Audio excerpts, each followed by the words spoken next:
The clang of steel on concrete ricocheted across the site. Dust stung the air. A hammer drill rattled like thunder beneath the noon Texas sun. In the middle of the rush, Joe, a wiry day laborer with calloused hands wrapped around a shovel, suddenly let it fall. "Stop!" His voice cut through the noise and made a few head turn. He sprinted toward a pile of brick and rebar where a thin cry had surfaced. Mew. Mew. A soot-smudged kitten was pinned beneath a shifting beam. A couple of guys snorted. "Forget it, Joe. It's a stray." Joe didn't slow. Sweat ran down his back as he slid his scarred forearm into the tight gap and scooped the trembling scrap of fur free. In that instant, hand on the ground, shoulder pressed to the earth, he felt something wrong. The soil under the pile was trembling, not in sync with the drill. Joe froze. He lifted his head and knew. If he didn't warn them, the scaffold would go. Joe had always been the kind of man who blended into the background. The figure you noticed only when the day's light caught him at an odd angle. He arrived at the day labor corner before sunrise, when the asphalt still held the night's coolness and the first trucks of the morning rattled by. He would wait, hands in the pockets of his faded work pants, head down, as the foreman of the day walked to the line of waiting men. "Need 6, the foreman would bark, and men surged forward. Joe never surged. He stepped quietly, deliberately, as if rushing could ruin his chances. Somehow, it always worked. He was chosen, not because he was loud, but because there was a steadiness in the way he nodded, in the way his eyes seemed to say, "I'll do the work. I won't quit halfway." At the job site, he moved like a ghost among steel and dirt. The others cracked jokes, swapped stories, argued about baseball, or cursed at the foreman. Joe listened. He shoveled, hauled, mixed, and lifted. He was faster than most, though he never looked like he was hurrying. His body was wiry, worn, as though the years had sanded down everything except the sinew that held him together. But behind those quiet eyes lived something no one else could see. Joe was a veteran, though he never introduced himself that way. Years ago, he had been the one crawling on his belly through broken ground overseas, listening not with ears, but with palms pressed flat against the earth. In Iraq, Afghanistan, and unnamed outposts scattered across desert plains, he had learned how to hear danger. Engineers called it structural assessment, commanders called it combat intuition, but Joe knew it as something simpler. The ground spoke if you were willing to listen. A hollow shift, a vibration out of rhythm, a tremor that didn't belong. It all meant something. Sometimes it meant a buried shell. Sometimes it meant a tunnel half collapsed. Sometimes it meant nothing at all, but Joe had learned never to ignore it. His instincts had saved his unit more than once. And yet, when the war ended, when the army shook his hand and handed him a discharge paper, none of those instincts paid rent. Civilian life was quieter, lonelier, harder in ways no drill sergeant could have prepared him for. He rented a small room above a laundromat in a forgotten part of town, a place that smelled like detergent and dust. Nights were the worst, when silence pressed in too close, broken only by the groan of trucks on the freeway. The work sites gave him rhythm. They gave him a reason to rise with the sun, and sometimes they gave him company. It started with the cats. The first one, a grey tabby with half an ear missing, slunk between dumpsters on Joe's second week. at the Holloway and Son site. Then came 2 more. By the time the crew had raised the first section of scaffold, a tiny orange kitten appeared, ribs showing under its fur, eyes wide and suspicious. She darted between stacks of rebar as if the world was one big cage, and she'd chosen her hiding place. Joe left scraps for her at lunch: egg, tortillas, a corner of chicken when he had it. At first, she wouldn't come near until he walked away. Then one day, she padded while he was still sitting there, tail twitching. She snatched the tortilla and scurried off. Joe smiled for the first time in days. He named her Rebar. She was small, stubborn, and seemed to prefer narrow, dangerous spaces. No one else cared much about the cats. Some men kicked dirt in their direction, others tossed leftover fries. Most ignored them. But for Joe, the kitten was a reminder that fragile things survived only when someone bothered to notice. By the 3rd week on the site, Joe noticed something else. Something far more troubling than stray cats. It happened during a break. The water truck rumbled by, spraying down dust, and Joe wandered toward the northern edge of the lot. There, near a line of old concrete curbs, he crouched and pressed his palm to the ground. The soil gave back a faint, unsettling echo. It wasn't the vibration of trucks or drills. It was softer, delayed, as if the ground were hollow in places, as if it held a secret beneath its crust. Joe tapped the dirt lightly with a piece of rebar. The sound came back wrong, thinner, almost like tapping the lid of a drum. He stood, narrowed his eyes, and followed the line of the crack that spidered along the curb. To anyone else, it looked like nothing, just another imperfection in a rough lot.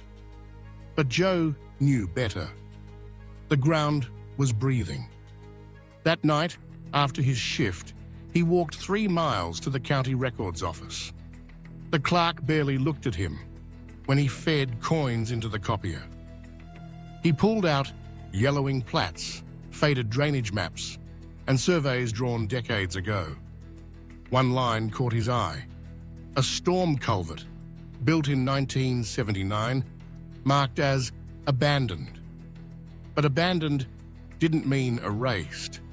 Sometimes it meant forgotten, filled poorly, or left to rot under new soil. Joe circled the line in pencil, folded the copy, and slid it into his wallet. He didn't sleep much that night. The kitten mewed outside his window, and he dropped down half a hot dog bun for her. She pawed at it, then glanced up with eyes that reflected the streetlight.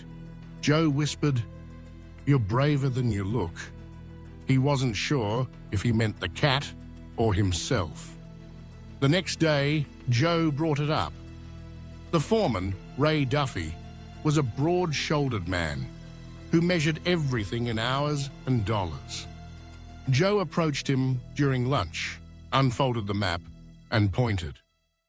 "There's a line under the north edge," Joe said. "An old storm culvert. Might not be filled right. The ground's hollow. It's shifting." Ray barely looked. "Geotech cleared it. We're within tolerance." He bit into his sandwich. "If we stopped work every time the ground looked funny, nothing in Texas would get built." Joe pressed his lips together. He'd heard that tone before, in commanders who thought instinct was weakness until instinct saved their lives. He tried again with Ava Tran, the junior civil engineer. She was young, sharp-eyed, the kind who carried neat notes on her tablet. He caught her by the container and explained, showing her where water pooled, how the soil crusted differently, how the crack spread. She crouched, curious. "You really think the ground's moving?" "I don't think," Joe said. "I feel it." Ava frowned, biting her lip. "I'll check the files. Maybe there's something we missed." Before she could say more, Ray called out, "Tran, we building or sightseeing?" The moment broke. Still, that evening, Joe found a message slipped under his glove on the rack. Found a 1979 culvert record. Poor documentation. Will flag to safety. Joe held the note for a long time, then folded it carefully. He didn't know then that this whisper of the ground, combined with a stray kitten's cry, would one day bring everything crashing to a halt and save every soul working on the north scaffold. By July, the heat had thickened into something almost solid, pressing against every beam and every back. The job site hummed like a machine that refused to stop. Hammers clanged, nail guns snapped, drills shrieked. Schedules were king here, and Ray Duffy, the foreman, ruled with the same philosophy. Keep the machine fed, don't ask too many questions. For the crew, routine became ritual. Luis and Benny, the youngest workers, spent their breaks making each other laugh, balancing on scaffolds as if daring gravity to pick one of them. The older hands cursed about football bets, shouted insults across the lot, then went back to lifting rebar like it weighed no more than broomsticks. Joe watched it all with a soldier's eyes. Every joke, every shove, every risk. They reminded him of barracks life, the fragile brotherhood that existed even on the edge of danger. But here the danger wasn't bullets or bombs. It was the ground itself, whispering beneath his boots. He couldn't stop noticing. The north edge looked wrong. Every time the water truck rolled past, the soil darkened unevenly. Puddles formed too quickly, too easily, as though water slipped into some hollow pocket below. The crack in the curb grew almost imperceptibly, widening by millimeters with each passing week. To the rest of the crew, it was nothing. To Joe, it was a scar widening on the body of the earth. He tried again to raise the issue. One hot afternoon, he caught Ava Tran walking the site with her tablet. She had a habit of tucking her hair behind her ear when she was nervous, a small gesture that told Joe she knew something wasn't right. "You saw the plats?" Joe asked, his voice low. She nodded. "Yes, the culvert line from 79. I flagged it. And they said the borings showed solid fill." Her words came out clipped, the way people speak when they've been rehearsing what others told them to say. They said budget doesn't allow more exploratory work unless there's a visible hazard. Joe crouched, pressed his palm to the dirt again. Hazard doesn't always show itself. Sometimes it waits. Ava studied him, uncomfortable. "I believe you, but belief doesn't move budgets." The next day, an inspector showed up. Harlan, a city man with tan skin and mirrored shades that made him look more like a highway patrol officer than a safety official. He strolled the site, clipboard in hand, his steps casual, as if each form he signed was already decided before he took a look. Ray followed him like a shadow. "All good here?" he said, patting beams and pointing out rebar grids. "We're ahead of schedule. Should have the frame complete by end of the month." Harlan nodded, glanced at the scaffolds, and scribbled his signature 3 times in under 5 minutes. He cracked a joke about LSU football, and Ray laughed like they were old friends. Joe, standing nearby with a bucket of nails, wanted to shout, "Look at the soil. Look at the crack. Look at the way the scaffold trembles when the drill hits near the north edge." But he didn't. Years of being ignored had taught him shouting only made men stop listening sooner. As Harlan walked away, Joe caught Ava's eyes. She looked frustrated, her lips pressed tight, but she said nothing. Her silence was the kind that came from fear. Fear of losing her job, of being labeled difficult so early in her career. Joe understood. He'd lived that silence before. That evening, as the crew packed up, Joe lingered near the shipping container. Rebar darted out from her hiding spot, batting at a moth that had drifted too close to the floodlight. The tiny kitten pounced, stumbled, then shook herself as if she owned the entire site. Joe knelt, offering her a scrap of tortilla from his lunch. She crept forward, eyes wide, tail twitching. For a second, she perched right on the edge of the crack in the curb. Joe's chest tightened. He reached out quickly, scooped her up before she tumbled into the gap. "You keep finding the worst places," he muttered, scratching behind her ear. She purred like a machine far too big for her body. In that moment, it struck him. This kitten, fragile as spun glass, lived by pure instinct, wandering into danger without knowing. The men on the scaffold weren't so different. They trusted that the ground held steady because no one told them otherwise. But the ground had been whispering its warning for weeks. 2 days later, the hammer drill hit closer to the north edge. Joe felt it instantly. The vibration rattled up his boots, through his bones. It didn't match the drill's rhythm. It lagged, then surged, like a hollow chamber sloshing beneath the surface. Luis waved at him from the scaffold above, laughing about something Benny had said. They looked young. Too young. Joe's stomach clenched. He approached Ray again. "We need to stop the north scaffold. Today. Just for a probe." Ray's jaw tightened. Sweat glistened on his forehead. "We stop today. We lose 2 days. We lose 2 days. I lose my framing crew to another site. You want that on you?" Joe held his gaze. "I want those kids alive." Ray sneered. "Then stop looking so nervous. You're scaring them."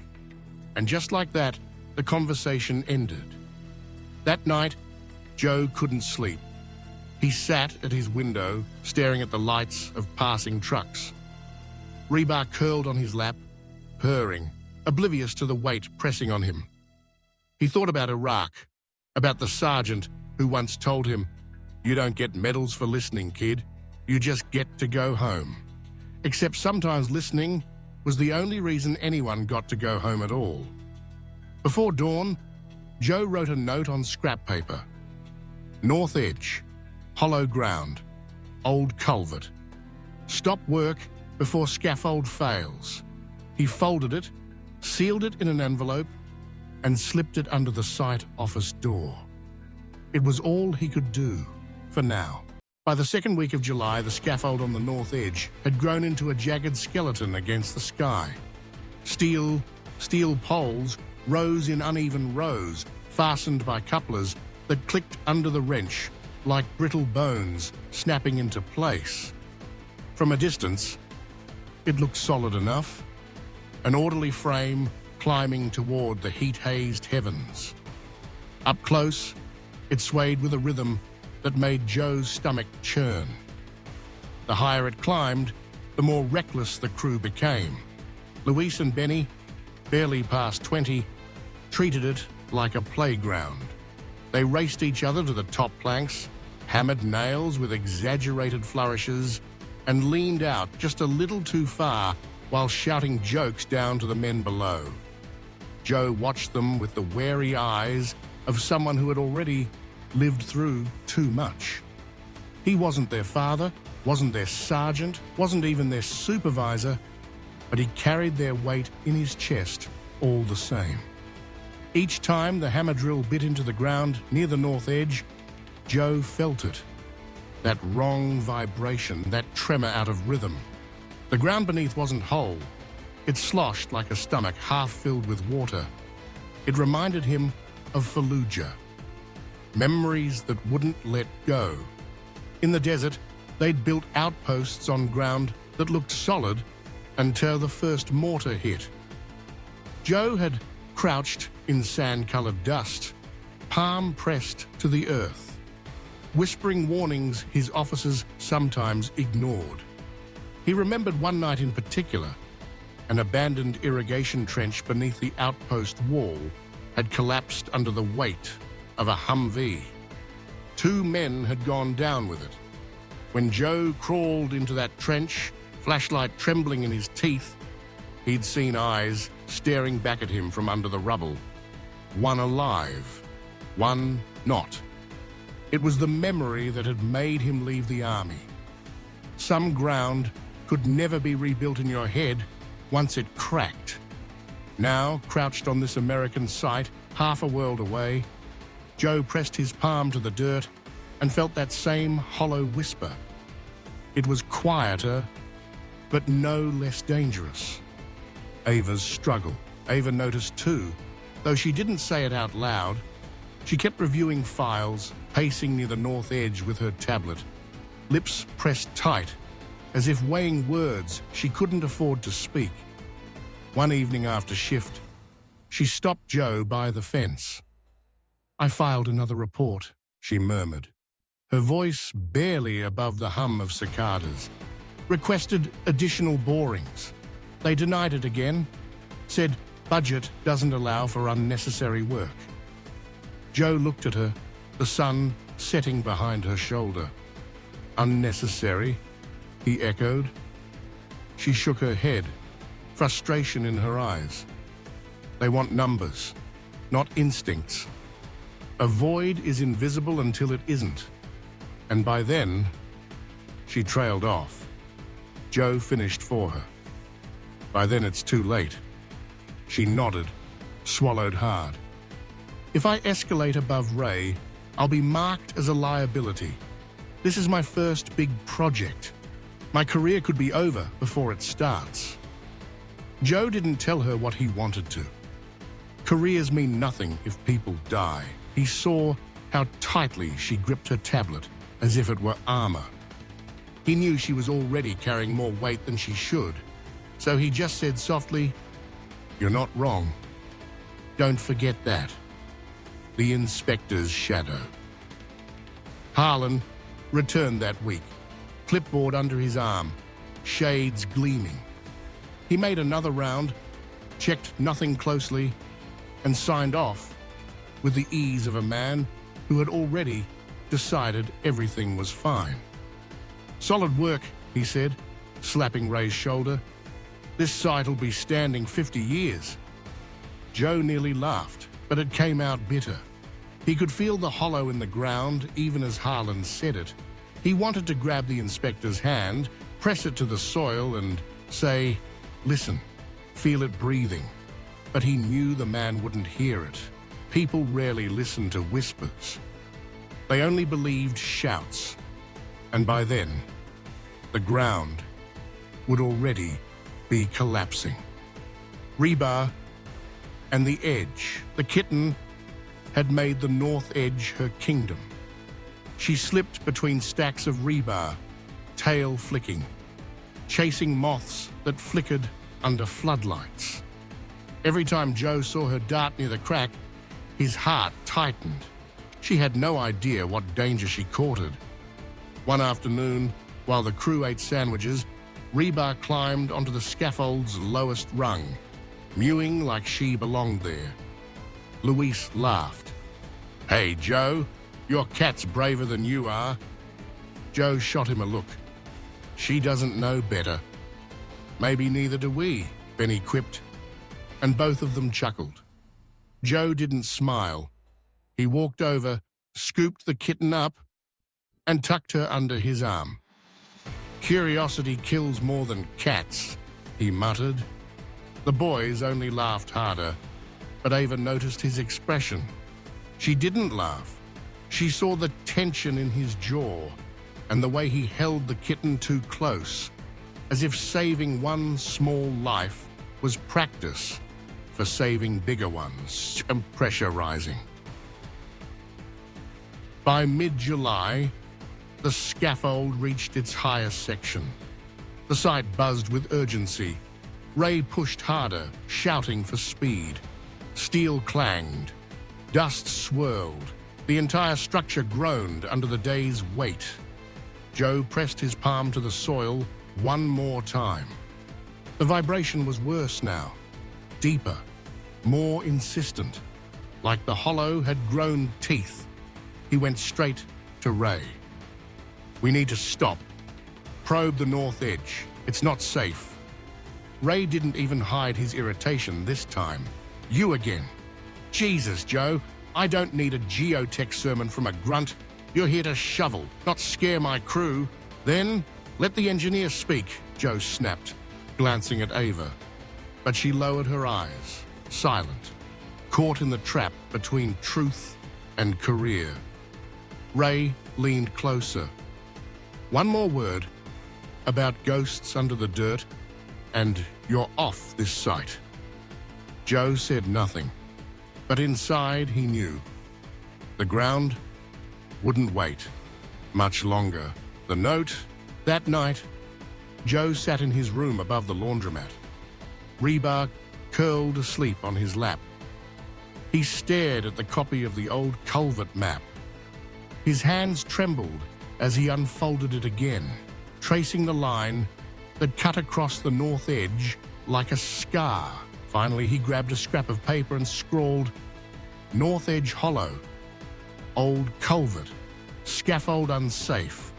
Stop work before it fails." He folded it, placed it in an envelope, and slid it under the site office door the next morning. It was his last attempt to be heard before the ground forced its own truth. The sun blazed mercilessly overhead, bleaching the world in white light. It was the kind of day when sweat poured even in stillness, when metal burned to the touch, when tempers shortened. The job site buzzed like a living organism. Every man, every tool, every machine feeding its restless hunger for progress. Joe felt it before it began. The hammer drill roared against the ground near the north edge, sending tremors through the soil. He froze, shovel in hand, his body tensing as the vibration crawled up his legs. This wasn't just the steady rhythm of machinery. It was uneven, lagging, then surging like breath caught in a sick lung. The ground was failing, and then he heard it, a faint, panicked cry. "Mew! Mew!" The sound shot through the noise of drills and hammers like an arrow through canvas.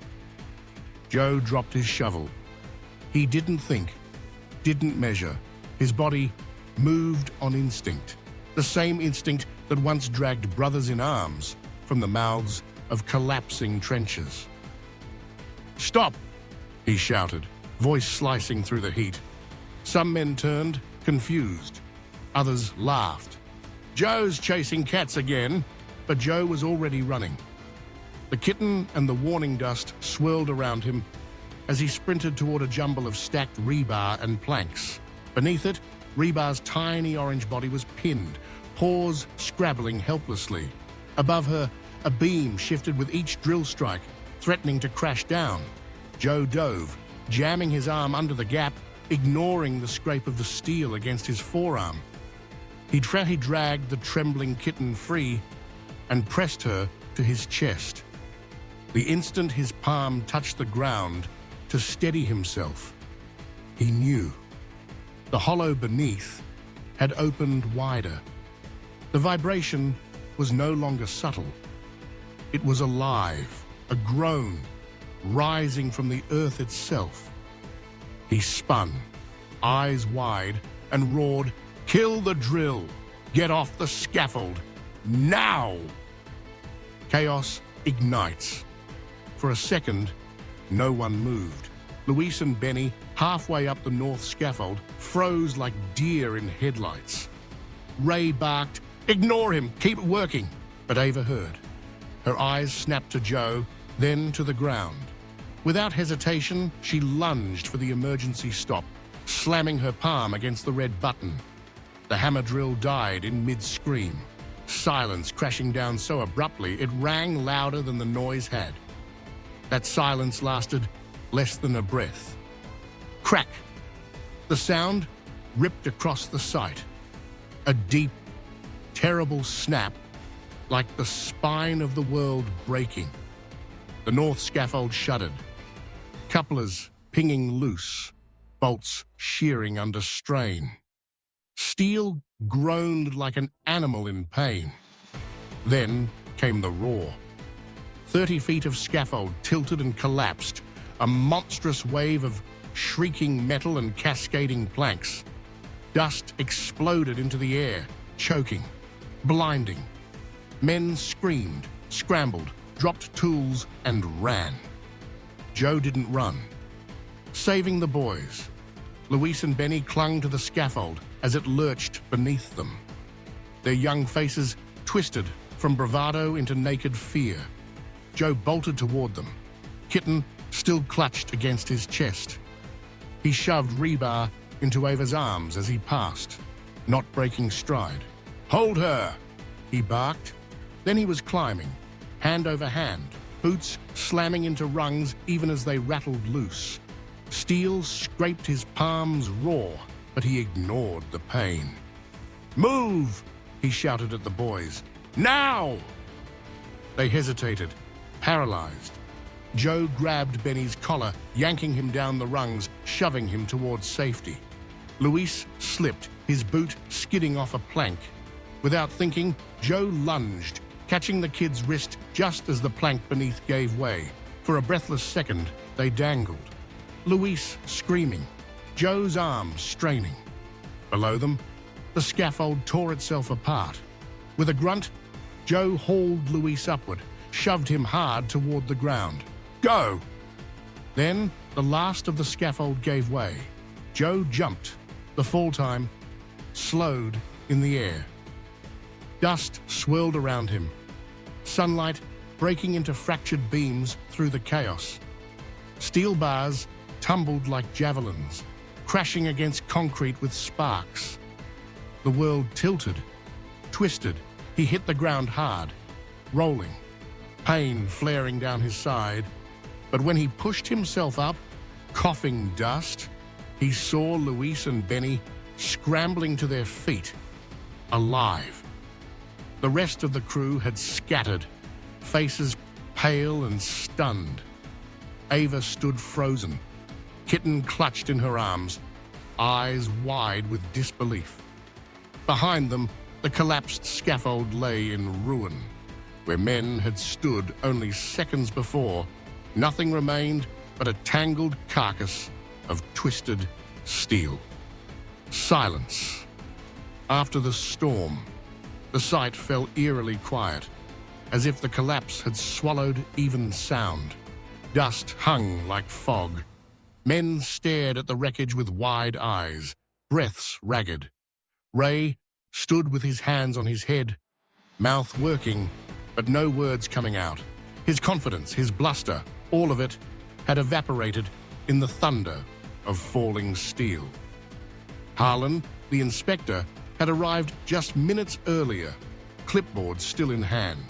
Now it dangled at his side, useless. He slowly removed his mirrored shades, revealing eyes that finally showed the truth. He had missed it. He had signed safety into a lie. Joe stood in the center of it all, chest heaving, hands raw and bleeding. Dust clung to his sweat-soaked shirt. His eyes swept over the crew, counting, checking. Everyone was alive, barely. He turned back toward Ava. She still clutched rebar against her chest, trembling. Their eyes met across the haze. She gave the faintest nod. "You were right." Joe didn't smile. He didn't feel like a hero. He felt like a man who had seen death pass close enough to brush his skin. What was left? Slowly, the silence broke. Men murmured, in disbelief. Someone whispered, "If we'd been on it," another cursed under his breath. A third crossed himself, staring at the wreckage. Luis and Benny approached Joe, shaken. "You," Luis stammered, "you saved us. You—" Joe cut him off with a rough shake of the head. "No. The ground saved you. It gave us a warning. Don't forget that." Ray finally found his voice. "Pack up," he croaked, hoarse. "Everyone out. Sites shut down till further notice." It was the first order of his Joe had ever obeyed willingly. The dust still hung in the air when the first sirens wailed in the distance. Red and blue lights flickered across the edges of the site, growing brighter, closer, until fire trucks and city inspectors swarmed the perimeter. By evening, the construction lot no longer belonged to Ray Duffy or Holloway and Sons. It belonged to men in hard hats, with clipboards, engineers in crisp shirts, and uniformed officials marking off boundaries with tape that snapped in the wind. The collapsed scaffold lay under halogen floodlights, a twisted carcass of steel and planks that looked more like a battlefield than a workplace.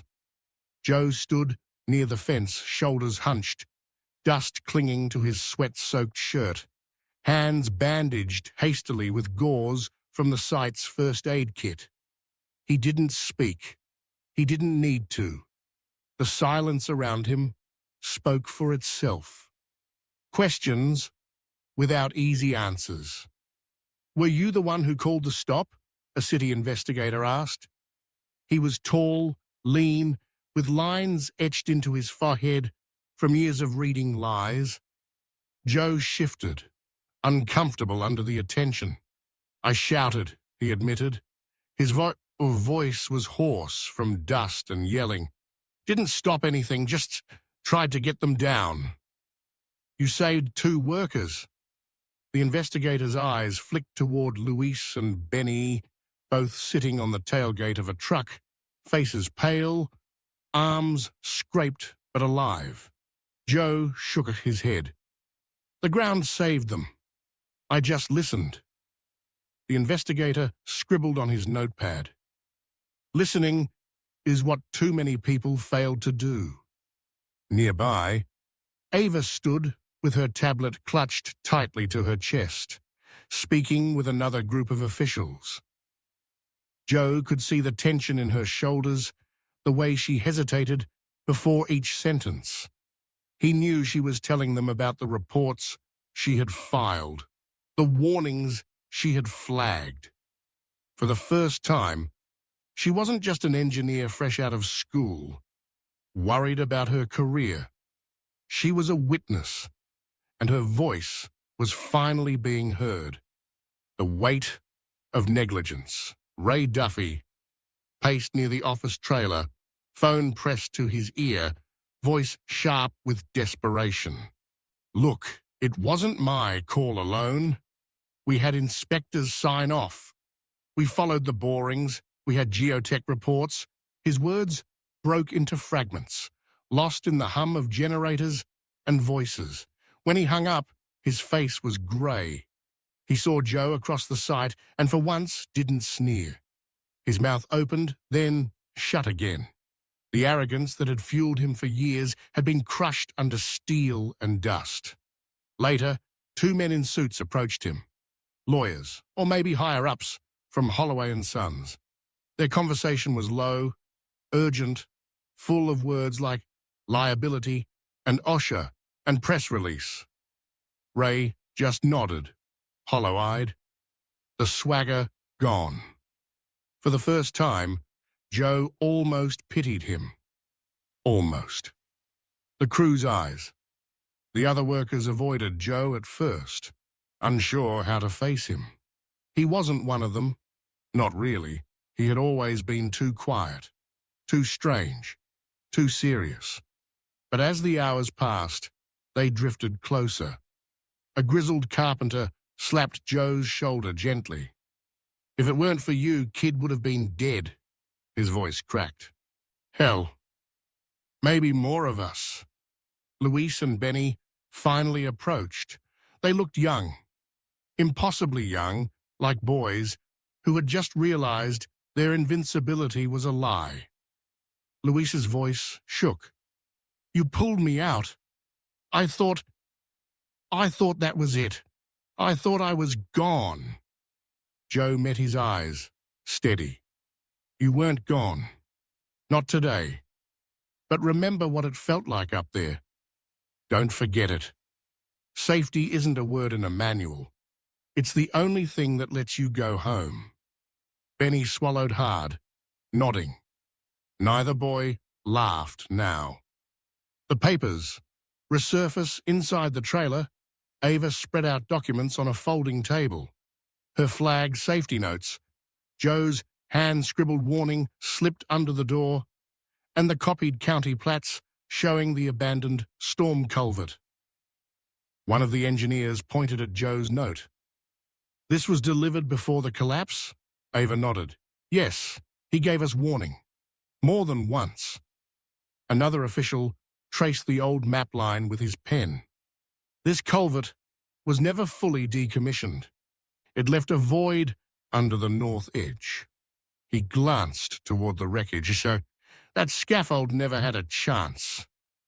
Joe stood in the doorway, not stepping inside. He didn't want to hear the words. He already knew them. But when Ava looked up at him, her expression carried something new. Not pity, not fear. Respect. Gratitude. "You were right," she said softly. Joe shrugged, uncomfortable. "Didn't matter until it broke." "It mattered," she insisted. "You saved lives. That's what matters most."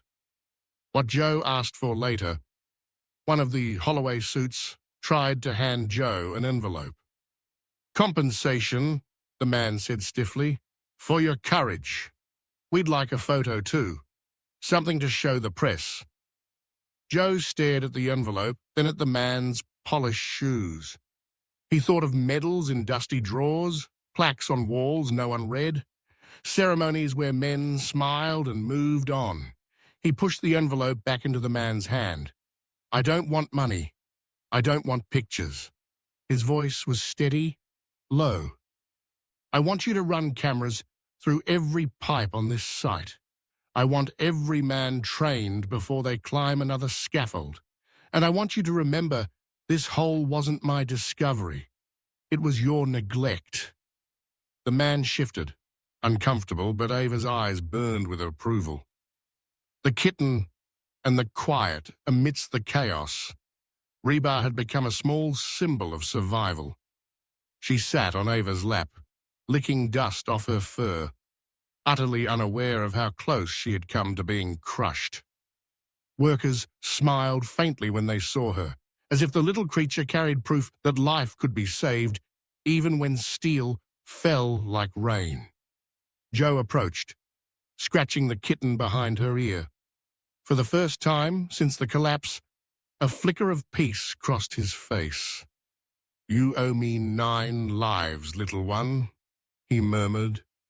Rebar purred, unbothered. The nightfall. As darkness settled, the site glowed under portable lights. Crews of investigators worked through the night, documenting every angle of the wreckage. Reporters gathered at the fence, shouting questions no one wanted to answer. Joe slipped away quietly, walking the cracked sidewalk back to his room above the laundromat. The sounds of the site faded behind him, replaced by the steady hum of highway traffic. He carried no paycheck, no medal, no recognition. But he carried something else. The knowledge that when the ground whispered its warning, he had listened.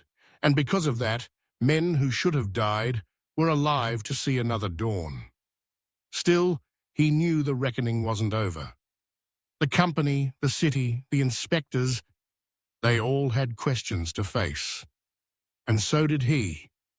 Because surviving was one thing. Learning from it was another. Transition to Chapter 6. 2 months later, the site looked different. Excavators had dug out the north edge, cameras snaked through old pipes, and new scaffolds rose straighter, stronger, slower. The plaque that would later mark the foundation wasn't yet placed. But the lesson lingered in every cautious step the crew took. And Joe, once just another quiet labourer, now found himself standing at the strange crossroads of respect, responsibility and memory. 2 months after the collapse, the site was almost unrecognisable. The twisted wreckage had long been cleared. Excavators had dug deep into the north edge, scooping away tons of unstable soil until the ghost of the old culvert lay exposed like a scar finally acknowledged. Engineers ran cameras through every line, every pipe, tracing the hidden veins of the ground. They filled the void with gravel and grout, layer upon layer, compacted until the earth no longer sighed beneath a man's step, but held steady, unyielding. The rebuilt scaffold rose slowly, more deliberate this time. Every coupler checked twice, every anchor tested. Signs that once seemed decorative now commanded attention. Safety first. Lives depend on it. The words no longer sounded hollow. Where men had once hurried, they now moved with caution. Where laughter once masked recklessness, it now carried a sharper edge, a respect for fragility. The collapse had left no bodies, but it had left scars, invisible but heavy. Joe's new role. Joe still showed up each morning, but he was no longer just a day labourer. Holloway and Sons had offered him an official role, safety liaison. The title felt strange, too polished, but the work itself was honest. He walked the perimeter, palms sometimes pressed to the soil, eyes scanning for cracks others ignored. He spoke little, but when he did, people listened, even Ray. The foreman, who once brushed him off, now stopped by often, hat in hand, asking questions without sarcasm. "Ground feels steady today, Joe," he'd say, half joking but half earnest. And Joe would nod or frown, and Ray would take it seriously. The arrogance that had once blinded Ray had been ground down by the weight of what almost was. Luis and Benny shadowed Joe whenever they could. The boys who once laughed at danger now listened to every word he spoke. They learned to kneel and press their palms to the dirt, to notice puddles forming in strange patterns, to hear the quiet groan of a scaffold shifting under load. "The ground remembers," Joe told them. "All you have to do is listen." And they believed him. Ava, too, had changed. She carried herself taller, her voice steadier. The day she testified in front of the city's safety board, she cited Joe's warnings without hesitation. Her career had not ended. It had begun, forged in honesty rather than silence. And though Joe never sought thanks, she gave it freely. The plaque.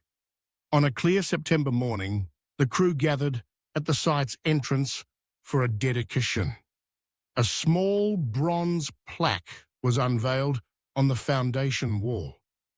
It read, "This project was rebuilt on lessons learned. May it stand not only on concrete and steel, but on vigilance, honesty, and the lives spared by listening to the ground." No names were carved into the metal. Joe had refused it. "Names fade," he said simply, "but lessons last." Still, the men knew. Ava knew. Luis and Benny knew. And when the crew looked at Joe, standing quietly off to the side, dust on his boots, hands folded in front of him, they understood that the plaque carried his shadow. Quiet evenings, Joe still lived in the room above the laundromat. Life hadn't become glamorous. His paychecks were steady now, but he still ate at the taco truck, still patched his clothes rather than buy new ones. What had changed wasn't his circumstances. It was the way people saw him. On the street, Louise sometimes waved from a passing truck. Ava stopped by once or twice a week, bringing reports or just conversation. Even Ray had dropped by once, awkwardly carrying a six-pack of cheap beer, as if trying to make amends in the only language he knew. But Joe's closest companion remained Rebar. The orange kitten had grown stronger, her ribs no longer showing, her coat bright against the dim light of his small room. She followed him to the site each morning, weaving between his legs, curling up near his lunchbox. The crew joked that she was the real inspector now, and even Ray admitted he liked seeing her there. At night, Joe would sit by the window, Rebar purring on his lap, watching headlights blur along the highway. The memories of war, of collapsed trenches and fallen friends still came to him. But now there was something softer layered over them. The sound of a kitten's steady breathing. The memory of lives pulled back from the brink. One last check on the final day before the structure opened for occupancy, Joe walked the site alone at dawn. The air was cool, the kind of morning that promised autumn. Sunlight stretched long and golden across the new walls, the fresh paint, the scaffold that stood firm and unmoving. He walked to the north edge, to the place where the collapse had begun. The soil there was no longer hollow. It was solid, dense, compacted with care. Joe crouched, pressing his palm flat to the earth one last time. He closed his eyes. For a moment, he listened, not just with his hand, but with all the quiet he had carried through years of war, labor, and survival. The ground spoke back in silence. No tremor, no whisper, just steadiness. For the first time in a long while, Joe felt something loosen in his chest. A different kind of peace. That evening, the crew gathered for a small celebration. There was barbecue, laughter, the clink of soda cans. For once, the sound didn't feel reckless. It felt earned. Ava sat beside Joe, smiling as Rebar battered at the string from her notepad. "You know," she said, "this project is going to be studied for years. Not because of the collapse, but because of how it was saved." Joe shook his head, smiling faintly. "It was saved because we were lucky." "No," Ava said firmly. "It was saved because you listened when no one else did." Joe didn't argue. Some truths were best left to others to speak. As the sun sank and the crew drifted home, Joe lingered. He leaned against the fence, Rebar climbing his shoulder, tail flicking. The building stood tall, its windows catching the last light, reflecting a sky that seemed wider than before. Joe breathed deep, letting the silence settle inside him. It wasn't triumph he felt, not pride, something quieter, steadier, like the ground beneath his palm that morning. Peace.